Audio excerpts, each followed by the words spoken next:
நமது திராவிட மாடல் அரசு செயல்படுத்த அனைத்து வளர்ச்சி திட்டங்களும் 8 கோடி மக்களையும் சென்றடைகிற எல்லோருக்கும் எல்லாம் என்ற சமூக நீதி அடிப்படையிலான வளர்ச்சி திட்டங்களாக திகழ்கின்றன.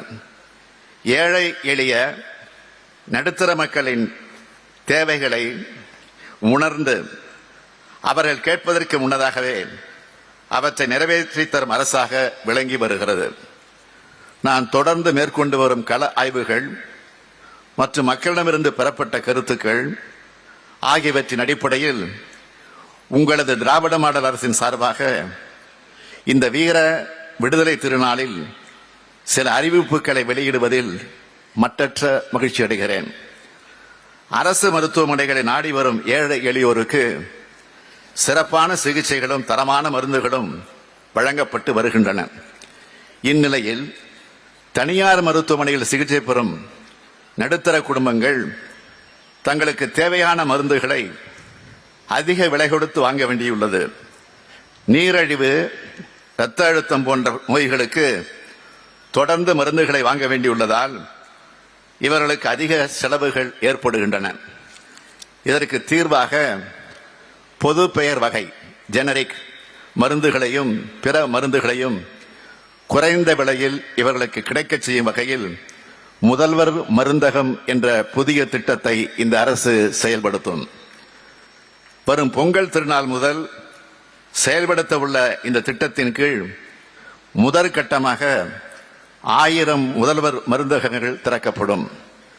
இந்த திட்டத்தை சிறப்பாக செயல்படுத்திட மருந்து ஆளுநர்களுக்கும் கூட்டுறவு அமைப்புகளுக்கும் தேவையான கடனுதவியோடு 3 லட்சம் ரூபாய் மானிய உதவியாக அரசால் வழங்கப்படும். தாய்நாட்டிற்காக தங்களது இளம் வயதை ராணுவ பணியில் கழித்து பணிக்காலம் நிறைவு பெற்ற ஓய்வு பெற்ற முன்னாள் படைவீரர்களது பாதுகாப்பான வாழ்க்கையை உறுதி செய்திடவும் வாழ்வாதாரத்தை மேம்படுத்திடவும் முதல்வரின் காக்கும் கரங்கள் என்ற புதிய திட்டம் அறிமுகப்படுத்தப்படும். இந்த திட்டத்தின் கீழ் முன்னாள் படைவீரர்கள் தொழில் தொடங்க 1 கோடி ரூபாய் வரை வங்கிகள் மூலம் கடன் பெறுவதற்கு வழிவகை செய்யப்படும். இத்திட்டத்தின் மூலம் தொடங்கப்படும் தொழில்களுக்கு வழங்கப்படும் கடன் தொகையில் 30 விழுக்காடு மூலதன மானியமும் 3 விழுக்காடு வட்டி மானியமும் வழங்கப்படும். இவர்களுக்கு திறன் மற்றும் தொழில் முனைவோர் மேம்பாட்டு பயிற்சி போன்ற தேவையான பயிற்சிகளும் அரசால் வழங்கப்படும்.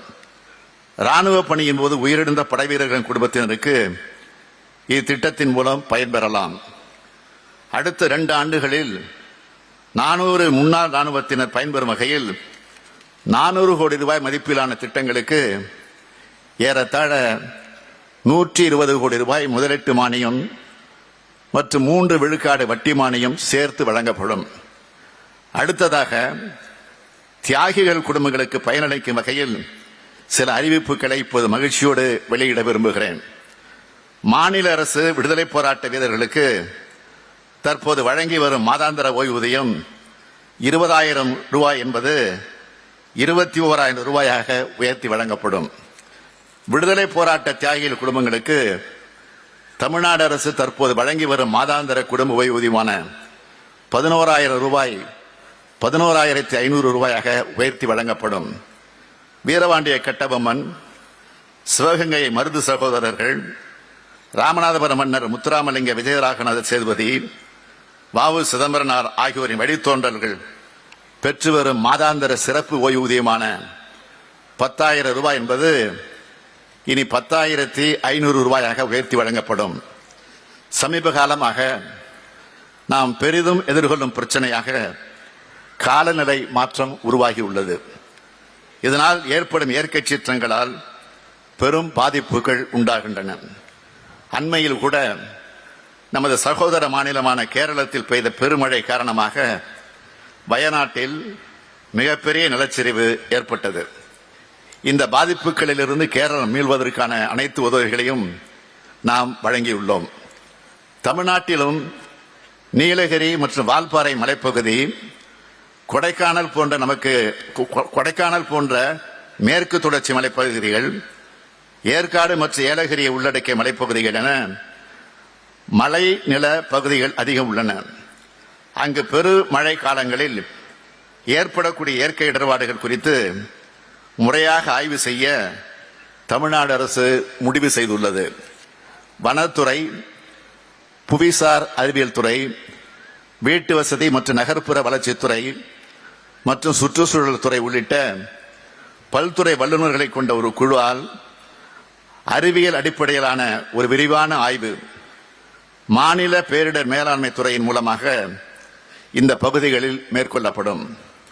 மேலும் எதிர்காலத்தில் ஏற்படக்கூடிய பாதிப்புகள் மற்றும் இடர்பாடுகளை முன்னதாக அறிவதற்கும் தவிர்ப்பதற்கும் தணிப்பதற்கும் நீண்டகால அடிப்படையில் ஆபத்துகளை குறைப்பதற்கும் அரசு மேற்கொள்ள வேண்டிய நடவடிக்கைகள் குறித்து இந்த குழு ஆய்வு செய்து தனது பரிந்துரைகளை வழங்கும். அந்த பரிந்துரைகளின் மீது தமிழ்நாடு அரசு உரிய நடவடிக்கைகளை மேற்கொள்ளும் என்பதை தெரிவித்துக் கொள்கிறேன். தமிழ்நாட்டில் வாழும் ஒவ்வொரு தனி மனிதனின் கோரிக்கையும் செயல்படுத்தி தரும் மனிதராக நான் இருக்க வேண்டும் என்று ஆசைப்படுகிறேன். அதற்கான முயற்சியில்தான் என்னை நான் தினமும் ஈடுபடுத்தி வருகிறேன். இந்தியாவுக்கு வழிகாட்டியாக, இந்தியாவின் முன்மாதிரி மாநிலமாக தமிழ்நாட்டை உருவாக்குவதற்காக என்னை நான் ஒப்படைத்துக் கொண்டுள்ளேன்.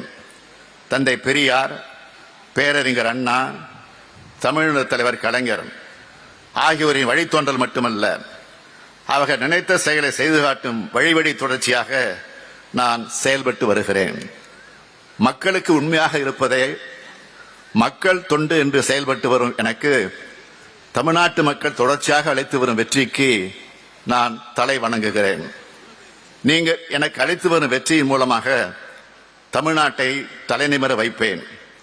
தமிழ்நாட்டின் உன்னதமான கோட்பாடுகளை இந்தியா முழுமைக்கு செயல்படுத்தி காட்டும் கடமையும் பொறுப்பும் நமக்கு உண்டு. இந்திய நாடு இன்னல்களை வென்ற நாடு மட்டுமல்ல, உலகுக்கு வழிகாட்டியாக அமைய வேண்டிய நாடு.